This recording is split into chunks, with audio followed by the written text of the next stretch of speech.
Hai semuanya, pada kesempatan hari ini kami akan menjelaskan tentang pandangan gereja dan masyarakat mengenai hukuman mati.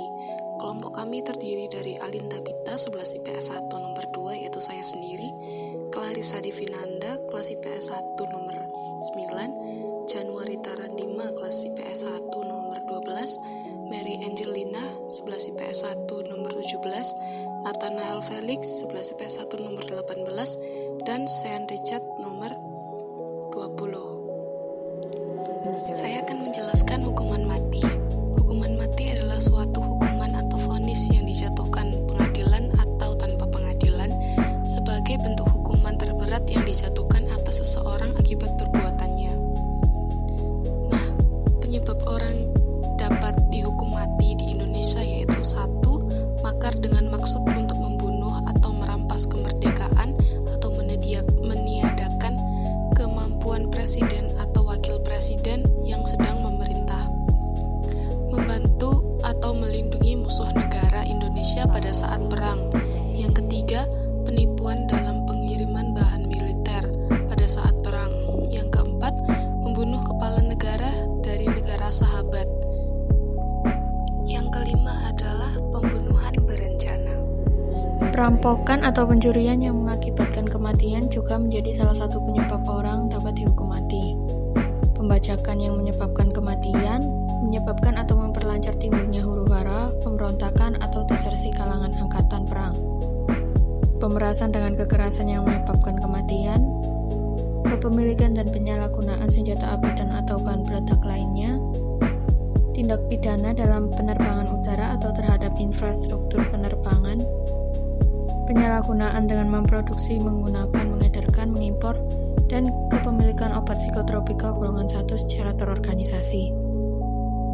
Penyalahgunaan dengan memproduksi, mengimpor, mengekspor, menawarkan untuk dijual, menyalurkan, menjual, membeli, menyerahkan, menerima, dan menjadi perantara dalam jual beli atau menukar narkotika golongan 1 juga menjadi penyebab seseorang dapat dihukum mati. Selain itu, korupsi dalam keadaan tertentu termasuk korupsi yang dilakukan berulang-ulang dan korupsi yang dilakukan selama masa darurat atau bencana nasional.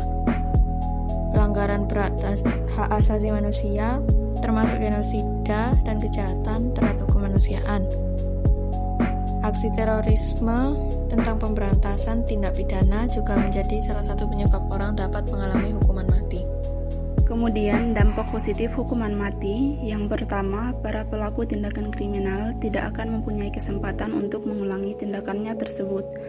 Hal ini berdampak pada berkurangnya angka calon kriminal. Hal ini pula yang dianggap oleh para pendukung pidana mati akan berakibat efek takut bagi orang yang ingin melakukan tindakan kriminal. Mereka akan berpikir berulang-ulang kali sebelum melakukan tindakan tersebut. Yang kedua yaitu adanya rasa keadilan dari pihak korban, yaitu sesuatu terkadang dianggap adil apabila hukuman yang diberikan sesuai dengan perbuatan yang dilakukan oleh pelaku. Misalnya, hukuman bagi pelaku pembunuhan akan dianggap adil apabila pelaku diberikan hukuman sesuai dengan apa yang dialami oleh korban. Dengan hukuman mati juga menunjukkan bahwa keadilan itu ada. Selanjutnya, dampak negatif hukuman mati. Hal ini sangat bertentangan dengan HAM. Pidana mati adalah tindakan mencabut nyawa seseorang. Padahal, manusia tidak memiliki hak untuk mencabut nyawa manusia lain atas dasar apapun. Bukan manusia yang menentukan hidup mati seseorang. Hal ini pula yang mengakibatkan pidana mati bertentangan dengan agama.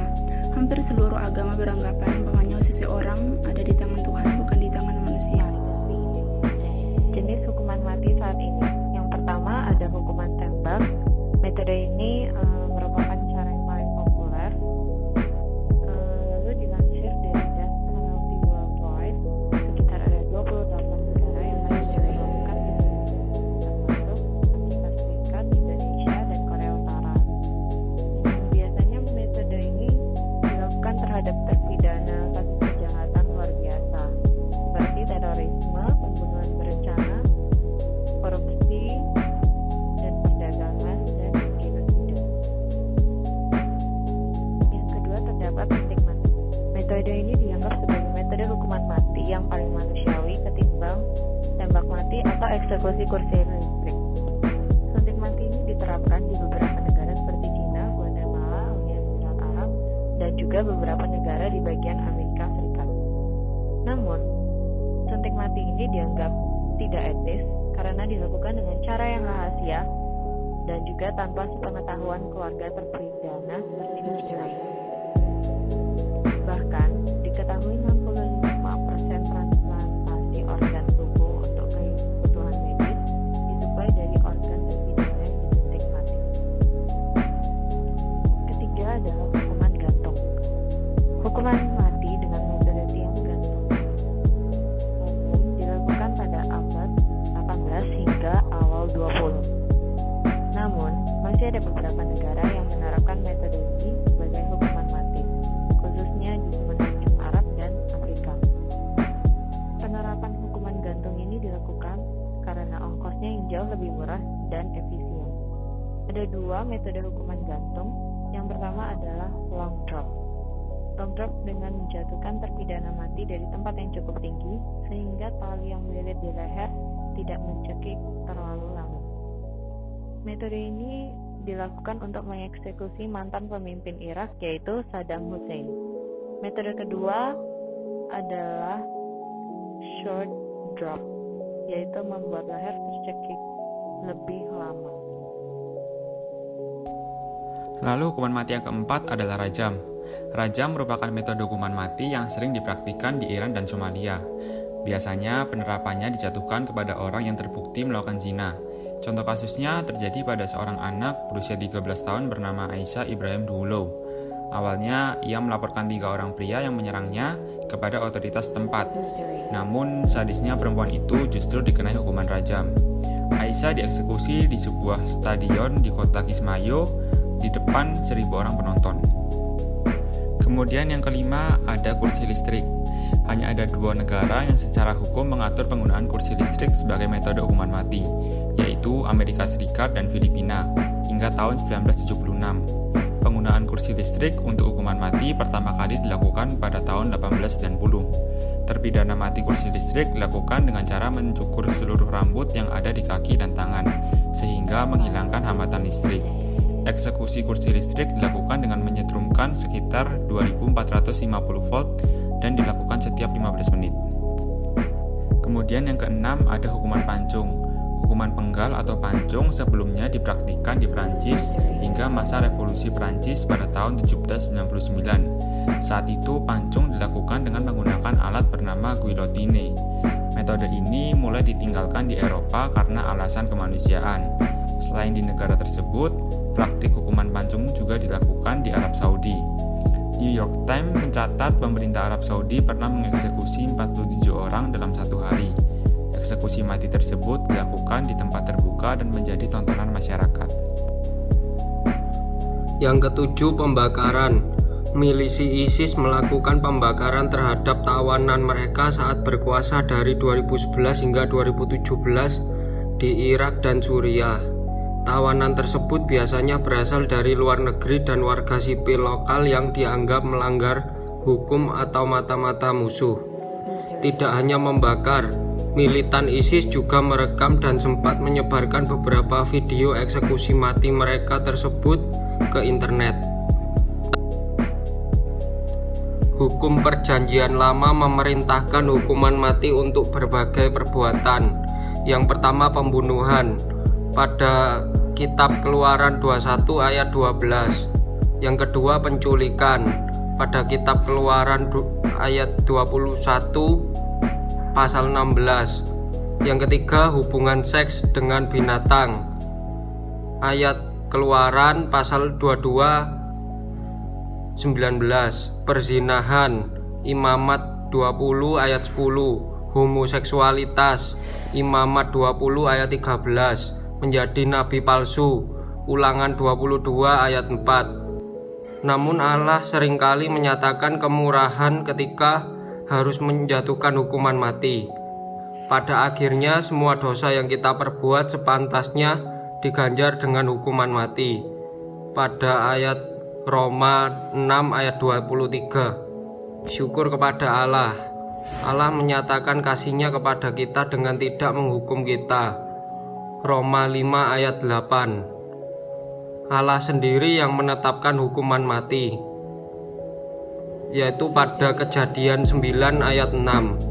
Siapa yang menumpahkan darah manusia, darahnya akan tertumpah oleh manusia, sebab Allah membuat manusia itu menurut gambarnya sendiri. Pandangan seharusnya orang Kristen terhadap hukuman mati, mengingat bahwa Allah sendiri yang telah menetapkan hukuman mati melalui firman-Nya. Karena itu menjadi kesombongan jika menganggap kita mampu menetapkan standar yang lebih tinggi darinya atau lebih bermurah hati darinya. Allah memiliki standar yang paling tinggi dan suci dari semua makhluk karena Dia yang sempurna adanya. Mengenali bahwa Allah telah memberi pemerintah otoritas untuk menentukan kapan hukuman mati pantas dijatuhkan, yaitu pada Kejadian 9 ayat 6 dan Roma 13 ayat 1-7. Justru tidak Alkitabiah mengklaim bahwa Allah menentang hukuman mati dalam segala hal. Orang Kristen tidak boleh bergembira ketika hukuman mati dilaksanakan. Namun juga pada saat bersamaan orang Kristen juga tidak sepantasnya melawan hak pemerintah untuk mengeksekusi pelaku-pelaku kejahatan yang paling kejam. Penerapan hukuman mati pada saat ini. Hukuman ini berlaku untuk kasus pembunuhan berencana, terorisme, dan perdagangan obat-obatan terlarang. Hukuman mati akan dilaksanakan setelah permohonan gerasi tersangka ditolak oleh pengadilan dan adanya pertimbangan gerasi oleh presiden. Tersangka dan anggota keluarga dari tersangka akan diberitahukan mengenai hukuman mati dalam waktu 72 jam sebelum eksekusi. Biasanya pelaksanaan hukuman mati dilakukan di Nusa Kambangan. Para tersangka akan dibangunkan di tengah malam dan dibawa ke lokasi yang jauh dan dirahasiakan untuk dilakukan eksekusi oleh regu tembak. Metode ini tidak dirubah sejak tahun 1964. Dirahasiakan. Tersangka akan ditutup matanya lalu diposisikan di daerah berumput. Juga diberikan pilihan tersangka untuk duduk atau berdiri. Tentara menembak jantung tersangka dari jarak 5 meter hingga 10 meter. Hanya 3 senjata yang berisi peluru dan sisanya tidak sama sekali. Jika tersangka tidak tewas, maka diizinkan untuk menembak tersangka di kepalanya dengan izin dari komandan regu tembak. Demikian presentasi yang dapat kami sampaikan. Kurang lebihnya kami mohon maaf.